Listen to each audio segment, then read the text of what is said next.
I've spent many years observing how bodies change with age, and I want to share something important that many people over 60 are never told. One of the most commonly recommended daily habits, something millions of people trust as their main form of activity, may not be enough to protect strength, stability, and long-term mobility on its own.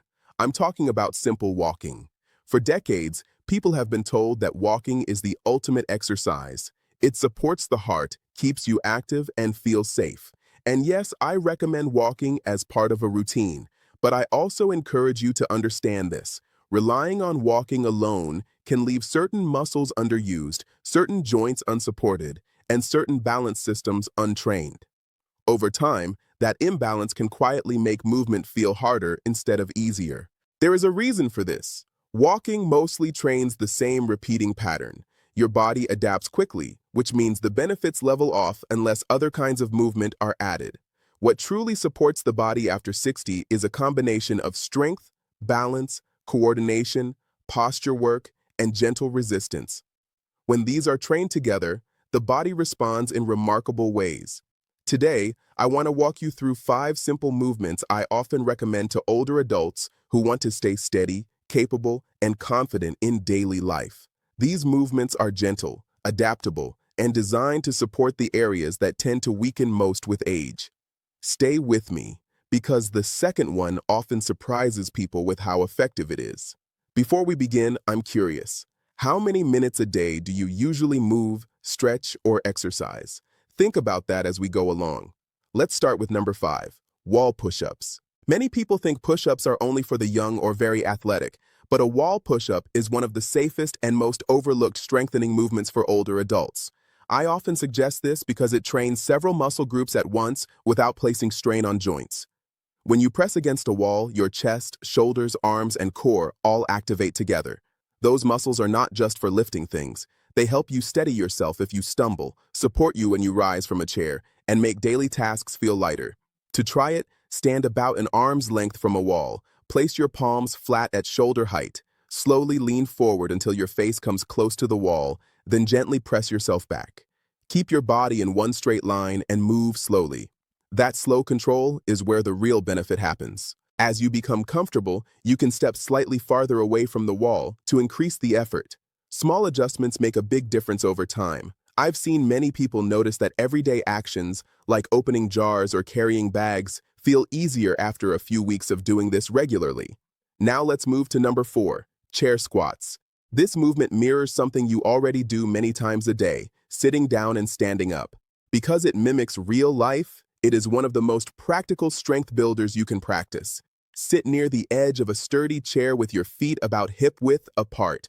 Cross your arms over your chest if possible. Then stand up by pressing through your heels, keeping your chest lifted. Slowly lower yourself back down over 3 or 4 seconds. That slow lowering phase is especially powerful because it teaches your muscles control. The muscles in the front of the thighs tend to weaken faster than many others as the years pass. Strengthening them supports walking, climbing steps, and getting up from low seats. When these muscles stay active, everyday movement feels more stable and less tiring. Many people tell me that once they practice chair squats consistently, they feel more confident moving around their home and outdoors. Confidence is important because when people feel unsure about their balance, they often move less, which can lead to further weakness. Gentle strengthening helps break that cycle. That brings us to number 3, single leg stands. Balance is not something you either have or don't have.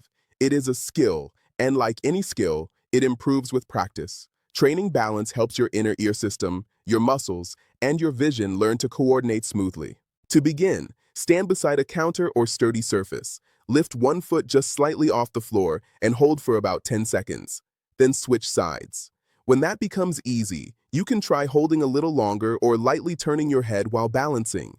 This simple practice teaches your body to make quick adjustments, the same kind of adjustments that keep you steady when stepping on uneven ground or turning quickly. Even a few minutes a day can make a noticeable difference over time. People are often surprised by how quickly balance responds to practice. With consistency, many notice smoother walking, better posture, and greater ease when changing direction. Now number 2, resistance band rows. Posture plays a larger role in comfort and mobility than most people realize. When the shoulders gradually round forward, it can affect breathing, balance, and how easily the body moves. Strengthening the upper back helps gently guide the body back toward a more upright position. A resistance band is perfect for this because it provides light, adjustable tension. Secure the band at chest height, hold the ends, and step back until there is gentle resistance. Then pull your hands toward your sides while squeezing your shoulder blades together. Imagine you are gently holding a small object between them. Pause briefly, then return slowly. This movement strengthens the muscles that draw the shoulders back and support the spine. Over time, this can make standing and walking feel more open and comfortable. Many people also notice they breathe more freely once their posture improves. Grip strength often improves as well, which is helpful for daily tasks like holding containers or carrying items. The upper back connects to many movements, so strengthening it tends to support the whole body. And now number 1, slow-flowing movement patterns such as Tai Chi. This style of movement is gentle, controlled, and deeply effective because it combines coordination, balance, focus, and relaxation all at once. The slow shifting of weight from one leg to the other trains stability, while the flowing arm motions encourage joint mobility and body awareness. What makes this kind of movement special is that it keeps the mind engaged as well as the body. Each motion is slightly different, which encourages the brain to stay attentive and responsive. Over time, this type of practice can help movement feel more natural and fluid. Another benefit is the calm breathing that accompanies the motions. Slow breathing signals the body to relax, which supports muscle recovery and overall comfort. Many people describe finishing a session feeling both energized and peaceful at the same time. This practice does not require equipment, and it can be adapted for nearly any ability level. Some people begin seated, others standing, and many join community groups because the shared experience adds enjoyment and motivation. When you combine movements like these 5, you create a routine that supports strength, coordination, posture, and confidence together. Walking can still be part of your day, and I often encourage it, but pairing it with targeted movements gives your body a fuller kind of support. The goal is not to work harder. The goal is to move smarter. Small, consistent practice can help you feel steadier, more capable, and more comfortable in your daily activities. Every day you give your body gentle, intentional movement, you're sending it a message to stay active and responsive. If one of these movements stood out to you, consider starting with just that one and practicing it for a few minutes each day. Simple steps done consistently often bring the most noticeable results. Thank you for spending this time with me. If you'd like, you can share which of these movements you might try first. I always enjoy hearing what people choose and how they feel as they begin.